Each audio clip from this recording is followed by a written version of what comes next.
अपने शौहर की जुदाई उनको बर्दाश्त नहीं होती है। कब्र को देखते ही गशी तारी हो जाती है। अल्लामा हिशाम ने सीरतुन नबी के अंदर नकल किया है, जैसी गशी तारी हुई उनको कब्र देखते देखते चक्कर आए, सर घूमा और वो जमीन के ऊपर गिरी। और जैसे ही वो जमीन के ऊपर गिरी, उनकी रूह को कब्ज़ से उनसुरी से परवाज कर लिया गया। उनकी रूह कब्ज़ से उनसुरी से परवाज हो गई। आमीना भी इस दारे फानी से कूच कर गई। 6 साल का बच्चा मोहम्मद इब्ने अब्दुल्लाह, जो अभी अपने बाप की कब्र को देखकर रो रहे थे, गौर करो उसी कब्र के पास आपकी मां आमीना भी चल बसी हो। उस छोटे से बच्चे के दिल पर क्या गुजरी होगी, जो अब इतना समझदार हो चुका है कि मेरी मां भी अब इस दारे फानी से जा चुकी है, वो भी हाल फिलहाल अभी मुझे मिलने वाली नहीं है, जिंदा होने वाली नहीं है। मेरे प्यारे साथियों, अपने माँ बाप की जुदाई में रोना और आंखों से आंसू बहाना। परवरिश अब्दुल मुत्तलिब ने की, किस्मत देखिए 2 साल ही परवरिश कर सके। 8 साल की उम्र होती है मोहम्मद इब्ने अब्दुल्लाह की। दादा भी इस दारे पानी को छोड़कर चला गया। अब्दुल मुत्तलिब का भी इंतकाल हो जाता है। पैदा होने से पहले बाप नहीं, 6 साल की उम्र में मां भी गई, 8 साल की उम्र में दादा भी चले गए। चचा अबू तालिब परवरिश कर रहे हैं। हम अपनी सोसाइटी पर और मुआशरे पर गौर करें। आज उम्र 12 साल की हो चुकी है। अपने चचा की परेशानी को देख रहे हैं। अल्लाह के नबी मोहम्मद इब्ने अब्दुल्लाह देख रहे हैं मेरे चचा पर उनके अपने बच्चों का बोझ है, फिर मैं भी एक बोझ बना हुआ हूं। बकरियां चरा रहे हैं, मजदूरी मिलती है, उसमें अपने चचा के हाथ में दे रहे हैं और फिर गुजारिश करते हैं, चचा जान आप मुल्क शाम की तरफ तिजारत कर रहे हैं कि गरज से जा रहे हैं, कपड़े का कपड़ा ये माल लेकर आप जा रहे हैं। बड़े होकर मुझे भी तो बिजनेस करना है, तिजारत के गुर मुझे भी सिखाइए, हुनर मुझे भी सिखाइए। कुछ हम भी आपकी मदद करना चाहते हैं, कुछ हम भी आपकी हेल्प करना चाहते हैं। जिसका बाप इस दुनिया में मौजूद ना हो, चचा ही बाप का दर्जा रखता है। मेरे भाइयों, 12 साल की उम्र में आप अपने चचा अबू तालिब के साथ मुल्क शाम का सफर कर रहे हैं, मुल्क शाम का सफर कर रहे हैं। यह अलग बात है कि अभी मुल्क शाम नहीं पहुंच पाए, एक सहरा से गुजर रहे थे, वहीं पर एक माबद गिरजा घर बना हुआ था, जहां एक राहिब रहता था। वो अपने गिरजा के ऊपर छत पर बैठा हुआ खुली फजा का नजारा कर रहा था। उसने अबू तालिब और उनके इर्द गिर्द कुछ लोगों के साथ इस बच्चे पर नजर डाली जो 12 साल का था। तो गिरजा से पहली बार नीचे उतरा और पूरे काफिले की दावत किया, खाना खिलाया और फिर अकेले में अबू तालिब से पूछता है कि ये बच्चा कौन है। अबू तालिब ने कहा ये मेरा बेटा है। उस बुहैरा ने कहा अबू तालिब तुम झूठ बोल रहे हो, ये बच्चा तुम्हारा नहीं है। अबू तालिब ने कहा नहीं नहीं ये बेटा मेरा है। बुहैरा ने कसम देकर पूछा, आए अबू तालिब देखो, मैं तुमको आखिरी बार कह रहा हूं, मुझको परेशान मत करो, मैं गारंटी देता हूं कि ये बच्चा तुम्हारा नहीं है। इस बच्चे के बाप इस दुनिया में मौजूद नहीं है। आए अबू तालिब, हम तो यहां तक कहते हैं कि इस बच्चे की मां भी इस दुनिया में मौजूद नहीं है। आए अबू तालिब, तुम क्यों बार बार मुझसे झूठ बोल रहे हो कि ये बच्चा मेरा है, ये बच्चा मेरा है। मेरी रही है कि आखिरी नबी इस दुनिया में जब आएगा तो उसके पैदा होने से पहले उसके बाप इंतकाल कर जाएंगे। जब उसकी उम्र 6 साल की होगी तो उसकी माँ भी इस दुनिया से चल बसी होगी। हमारी किताब तौरात कहती है जब उसकी उम्र 8 साल की होगी तो उसका दादा भी इस दुनिया से चल बसा होगा। आया अबू तालिब, मुझे बताओ कि अगर मैं झूठ बोल रहा हूँ, इस बच्चे का बाप मौजूद नहीं है, इसकी माँ भी मौजूद नहीं है, इसकी चचा भी, इसका दादा भी मौजूद नहीं है, तुम इसके कोई और रिश्तेदार हो। हमारी किताब ये कहती है कि जब उसकी उम्र 12 साल होगी तो वो अपने चचा के साथ तिजारत की गरज से निकलेगा। आया अबू तालिब, मेरा दिल कहता है कि तुम इसके चचा हो। अबू तालिब चीख पड़े, आए बुहैरा बस करो, ये सारी चीजें जो तुमने बताई ये सब की सब सच है, बिल्कुल सच है, लेकिन इस बच्चे के सामने मैंने कभी ये नहीं कहा कि मैं इसका चचा हूं। मैंने हमेशा यही कहा है कि ये मेरा बेटा है, ताकि इसको फील ना हो, इसको बुरा महसूस ना हो, ये ना सोचे कि मेरा बाप इस दुनिया में नहीं, इसलिए मुझे माँ बाप का प्यार देने वाला कोई नहीं। आए बुहैरा, मैं इसका चचा हूं, लेकिन ये सारी चीजें तुम्हारी किताब कैसे कह रही है? तब बुहैरा कहता, अबू तालिब जब तुम आ रहे थे मैंने दरख्तों की डालियों को झुका हुआ देखा, मैंने पहाड़ों को झुका हुआ देखा, मैंने देखा कि शजर हजर सब इस बच्चे के सामने झुके जा रहे हैं, और ये सारी चीजें उसी के सामने झुकती हैं जिसको अल्लाह नबुव्वत से सरफराज फरमाता है। अबू तालिब, हादा सय्यदुल आलमीन, हादा रहमतुल लिल आलमीन, ये पूरी दुनिया के सरदार बनाए जाएंगे, अल्लाह इनको रहमतुल लिल आलमीन बनाकर भेजेगा। अबू तालिब, मेरा मशवरा है कि आप इनको मुल्क शाम न ले जाएं, इस बच्चे को वापस कर दें। यहूदियों ने अगर इसको पहचान लिया जैसे मैंने पहचान लिया कि आगे चलकर नबी बनेंगे, अगर मुल्क शाम के यहूदियों ने इस बच्चे को पहचान लिया तो इसको कत्ल कर डालेंगे, इस बच्चे को मार डालेंगे, क्योंकि वो ये चाहते हैं कि आखिरी नबी यहूदियों में हो, हमारे दरमियान आए। अबू तालिब, इस बच्चे को वापस करवा दीजिए। सीरत निगारों का इख्तिलाफ है, कुछ सीरत निगार ये लिखते हैं कि अबू तालिब उस बच्चे को लेकर फिर वापस आ गए, और बाद सीरत निगारों ने यह भी लिखा है अबू तालिब खुद तो नहीं आए, लेकिन किसी के हाथ से उस बच्चे को वापस भिजवा दिया, और उस बच्चे को फिर आगे सफर नहीं करवाया, क्योंकि ये मुल्क शाम के यहूदियों से खतरा था। बताने का मकसद यह कि 12 साल की उम्र में अपने चचा की मदद करना, हेल्प करना, उनके बिजनेस में और कारोबार में उनका हाथ बटाना, ये एक अच्छी औलाद की निशानी होती है और पहचान होती है। एक अच्छा बेटा बनकर साबित हुए।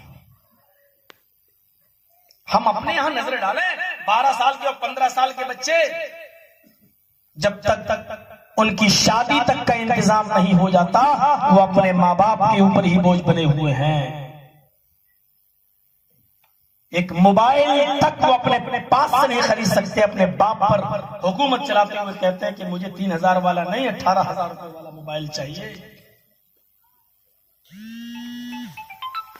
एक अच्छे बेटे की हैसियत से हम नजर डालें। मैंने कहा ना कि पूरी जिंदगी, अभी आप चलिए बड़े हुए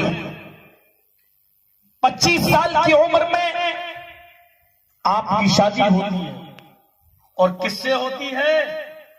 खदीजा रज़ी अल्लाह ताला अन्हा। खदीजा की उम्र कितनी है? 40 साल। दुनिया में मन चले कितने भी पैदा हो जाए, नबी अकरम सल्लल्लाहु अलैहि वसल्लम की 11 बीवियों पर एतराज करने वाले उनकी तादाद कितनी ही ज्यादा हो जाए, रंगीला रसूल जैसी किताब लिखने वाले एक नहीं हजारों पैदा हो जाए,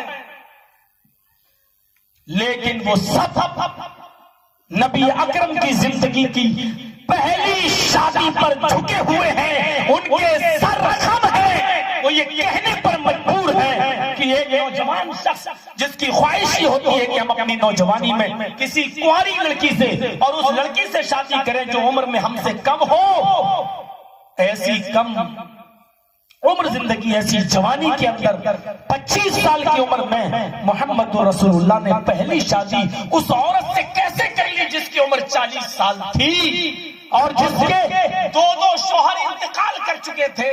तीसरे शौहर थे जनाबे मोहम्मद रसूलुल्लाह सल्लल्लाहु अलैहि वसल्लम। दूसरे शौहरों से खदीजा के बच्चे थे। जब वो औरत खदीजा नबी आकरम की बीवी बनकर आई तो दूसरे शौहर के बच्चे भी अपने साथ लेकर आई।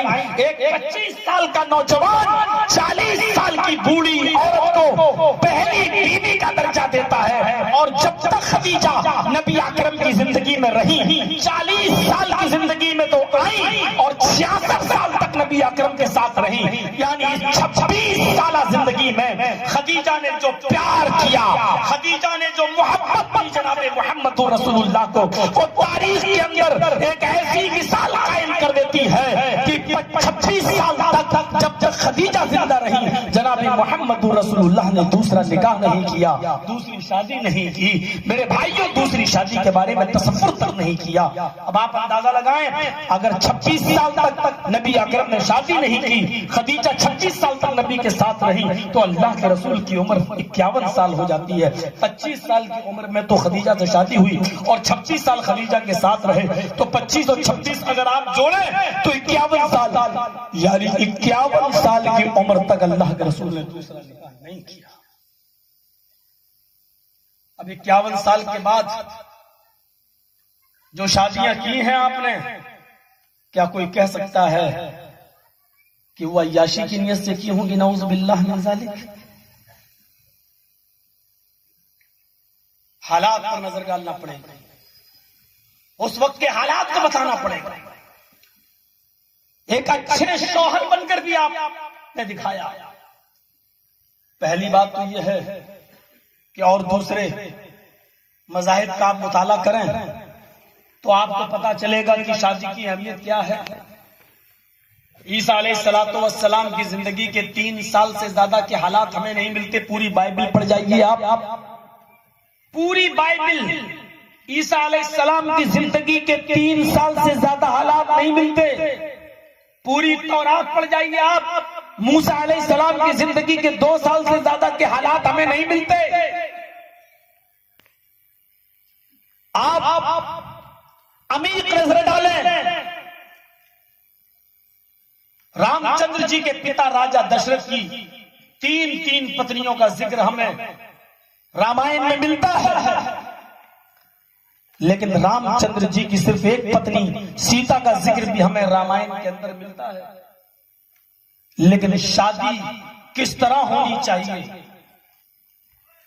शादी के बाद बीवी और पत्नी के साथ रहन कैसा होना चाहिए, हमें न तो ये श्रीमद् भागवत गीता बताती है, न हमें दोनों रामायण रामचरितमानस और न वाल्मीकि रामायण, हमें कोई भी रामायण ये नहीं बताती है। सिर्फ ये तो बताती है कि रामचंद्र जी ने सीता से विवाह किया, सीता से निकाह किया, हमें ये तो मिलता है।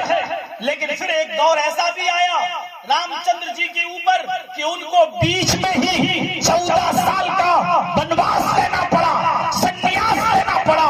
और ऐसा दौर भी आया रामचंद्र जी के ऊपर कि उन्होंने पसोपेशी की हालत में, कसमकश की हालत में, कशमकश की पोजीशन में अपने दिल पर पत्थर रखकर 14 साल जंगल में जाना गवारा किया और अपनी पत्नी को बेयारो मददगार छोड़ के चले गए, जिसके नतीजे में हमें रामचरितमानस ये बताती है कि फिर कजरुओं की गलत नजर पड़ी, फिर रावण की भयानक दृष्टि ने सीता का अपहरण किया और सीता का इख्फा किया गया। और रामचंद्र जी चूंकि जंगल में वनवास लिए हुए थे, इसलिए सीता के साथ बुरा मामला पेश आया और सीता को अपहरण हो गया और सीता को लेकर रावण फरार हो गया। हमें ये ढूंढना पड़ेगा कि एक बीवी का अधिकार क्या होता है। क्या शादी के बाद शौहर अपनी बीवी को, वो भी इतने साल तक 14 साल तक छोड़ सकता है। हमें किसी भी मजहब की जिंदगी के अंदर, किसी रहबर और रहनुमा की जिंदगी के अंदर हमें यह नहीं मिलता कि शादी का उसने फुल तरीका बताया।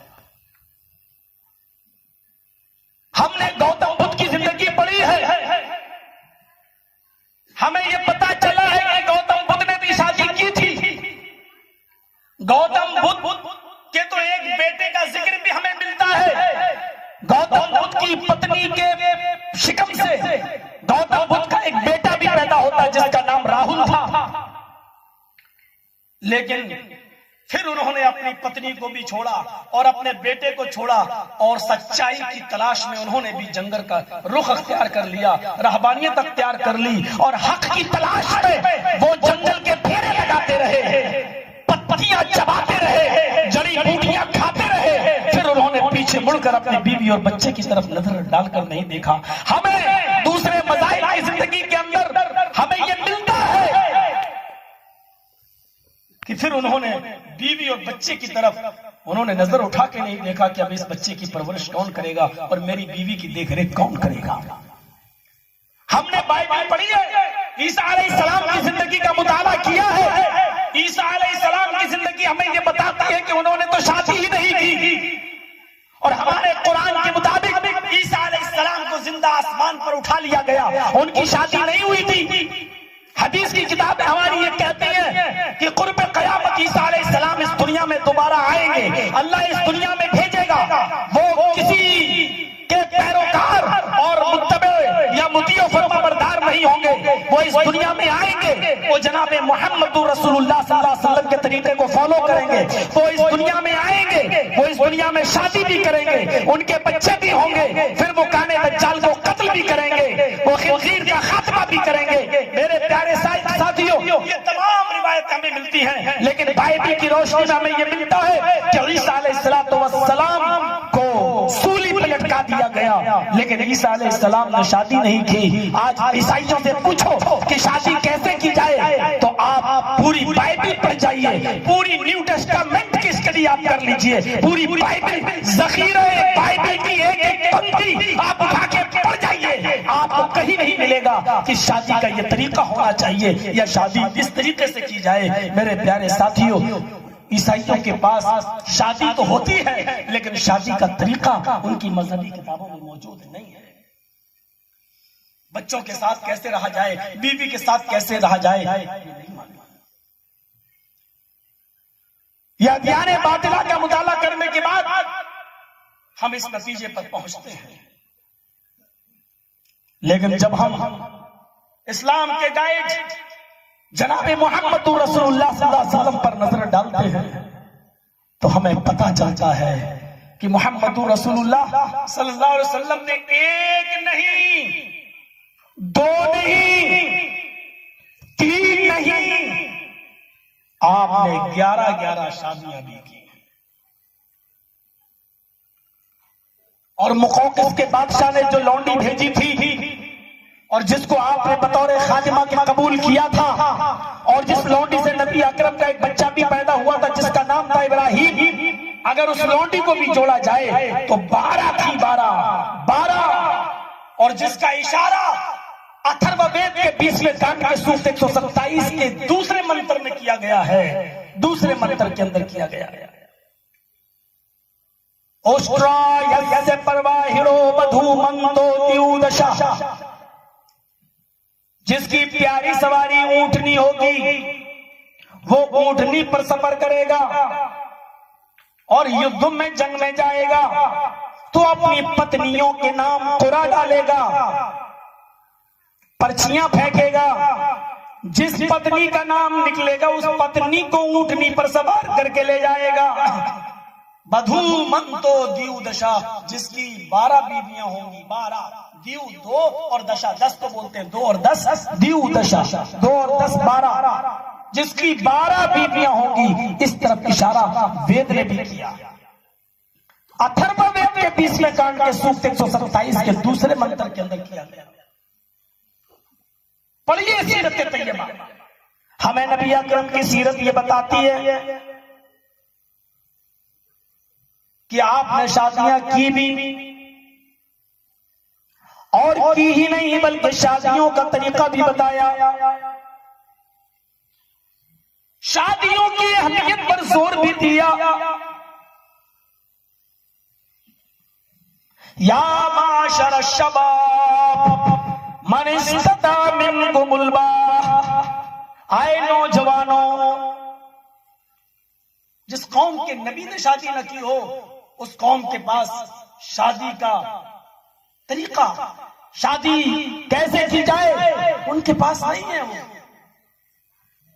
यहां अल्लाह के नबी कह रहे हैं नौजवानों, आए नौजवानों, अगर तुम्हारे पास ताकत है, अगर तुम्हारे पास इस्तिताअत है, अगर तुम्हारे पास बीवी को खिलाने पिलाने की, बीमार हो जाए तो उसके इलाज की और उसका पर्सनल हक अदा करने की ताकत हो, जो बीवी के हुकूक हैं, अगर तुम्हारे पास ये चंद चीजें हो, बीवी को खिलाने की पिलाने की, बीमार हो जाए तो उसका इलाज कराने की और उसका पर्सनल हक अदा करने की अगर तुम्हारे पास ताकत हो, फलियतज़व्वज, तो अल्लाह के नबी फरमा रहे निकाह कर लो।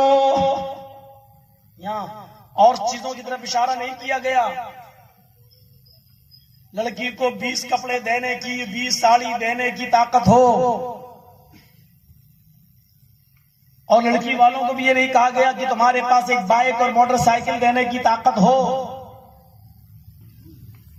सिर्फ नौजवानों को ये हुक्म है, आए नौजवानों, अगर तुम्हारे पास अलबाअत के अंदर ये चीजें शामिल हैं, खिला सकते हो दोनों तीनों टाइम, कपड़ा पहना सकते हो, उसको पहनने को दे सकते हो, वो बीमार हो जाए तो उसका इलाज करा सकते हो, और एक औरत का जो पर्सनल हक होता है वो अगर अदा कर सकते हो, अगर ये ताकत है तुम्हारे पास तो तुम मालिक हो, तुम्हारे पास इस्तिताअत है।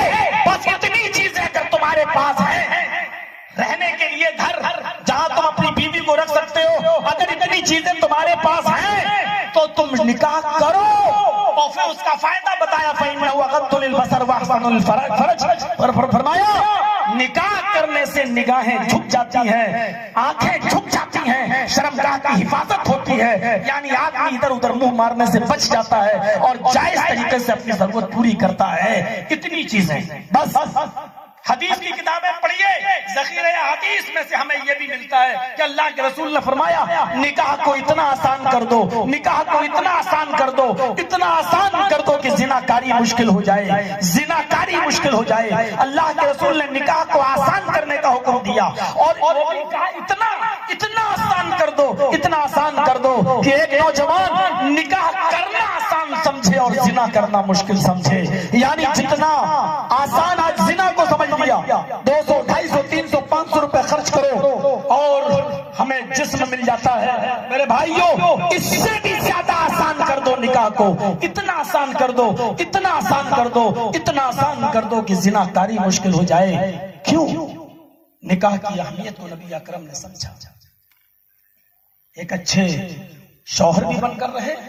हजरत खदीजा रज़ी अल्लाह ताला अन्हा की पूरी जिंदगी आपने देखी। अभी मैंने बताया 36 साल रहे, कितना प्यार दोनों के अंदर था, इतनी मोहब्बत दोनों के अंदर थी कि हजरत आयशा कहती है हमें जितना रश खदीजा पर होता है किसी बीवी पर नहीं। जरा तसव्वुर कीजिए, कुर्बानी का दिन है, तसव्वुर कीजिए कुर्बानी का दिन है और ऊंट का गोश्त पककर सामने रखा हुआ है।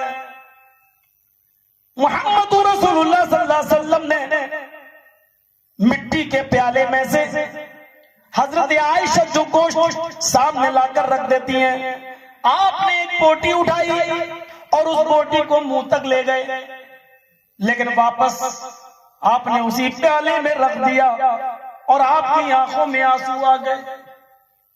हजरत आयशा फरमाती है ऐ अल्लाह के नबी, आज तो कुर्बानी का दिन है, आज तो कुर्बानी का दिन है और आपकी आंखों में आंसू आ रहे हैं।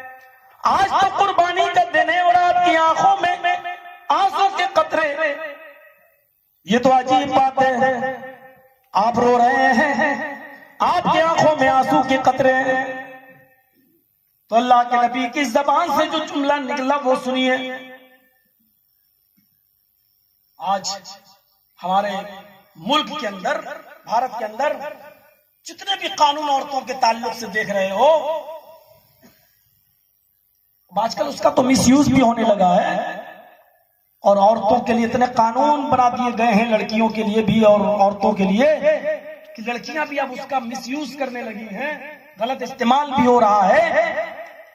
जरा गौर कीजिए, नबी अकरम सल्लल्लाहु अलैहि वसल्लम कुर्बानी के दिन रो रहे हैं, आपकी आंखों में आंसू आ गए, गोश्त की बोटी उठाई मुंह तक ले गए, लेकिन वापस आपने प्याले में रख दिया। आपकी आंखों में जब आंसू के कतरे देखे तो हजरत आयशा कहती है, अल्लाह के रसूल आज आप रो रहे हैं, हाय अल्लाह के नबी आज आपकी आंखों में आंसू के कतरे, आज तो कुर्बानी का दिन है। तो अल्लाह के रसूल ने फरमाया, आयशा आज मुझे खदीजा की याद आ रही है,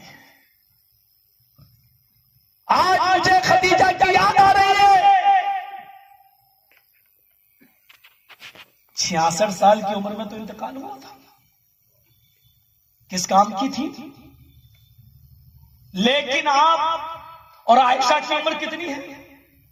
6 साल की उम्र में निकाह हुआ था आयशा का, 9 साल की हुई तो रुखसती हो गई। गौर करिए आप, आयशा कह रही है आप रो रहे हैं, तो अल्लाह के नबी ने क्या कहा? आयशा आज मुझे खदीजा की याद आ रही है। आए मोहम्मद रसूलुल्लाह की जिंदगी पर एतराज करने वालों, 11 शादियों पर एतराज करने वालों, 9 साल की आयशा सिद्दीका को कम सिनी की शादी बताने वालों, नबी अकरम की उम्र और आयशा